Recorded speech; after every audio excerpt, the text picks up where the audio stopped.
അമ്മാവൻ മരണപ്പെട്ടു പോയി. അമ്മാവൻ്റെ കുറച്ച് വസ്ത്രങ്ങൾ ഇരിപ്പുണ്ട്. എല്ലാം കുറച്ച് വിലപിടിപ്പുള്ള നല്ല വസ്ത്രങ്ങളാണ്. വീട്ടിലാർക്കും ഇത് ഉപയോഗിക്കുന്നതിന് താല്പര്യമില്ല.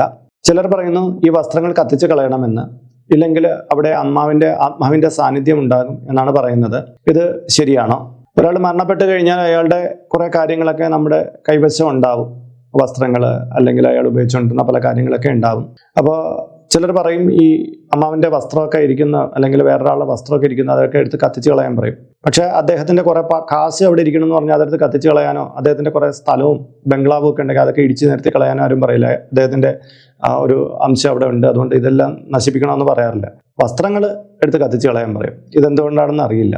ഇത് മനുഷ്യൻ്റെ വിഡ്ഢിത്തപരമായിട്ടുള്ള കാര്യമാണ്. നിങ്ങൾക്ക് വീട്ടിലുള്ളവർക്ക് അത് ഉപയോഗിക്കാൻ പറ്റുമെങ്കിൽ ഉപയോഗിക്കുക. അല്ലെങ്കിൽ ഇതുപോലെയുള്ള വസ്ത്രങ്ങളൊക്കെ സ്വീകരിച്ച് ഉടുതുണിക്ക് മറുതുണി ഇല്ലാതെ ജീവിക്കുന്ന ഒരുപാട് പേര് നമ്മുടെ നാട്ടിലുണ്ട്. പല വൃദ്ധസാധനങ്ങളും നമ്മുടെ നാട്ടിലൊക്കെ വന്നിട്ട് ഇത്തരം വസ്ത്രങ്ങൾ, നല്ല വസ്ത്രങ്ങളൊക്കെ സ്വീകരിച്ചുകൊണ്ട് പോകുന്നുണ്ട്. അവർക്കൊക്കെ കൊടുക്കുക. അല്ലാതെ ആരെങ്കിലും പറയുന്നത് കേട്ടിട്ട് ഈ വസ്ത്രങ്ങളൊക്കെ കത്തിച്ച് കളയാനൊന്നും നിൽക്കരുത്. അതൊക്കെ ആ മരണപ്പെട്ടു പോയ ഒരു വ്യക്തിയോട് കാണിക്കുന്ന നിന്ദയാണ്.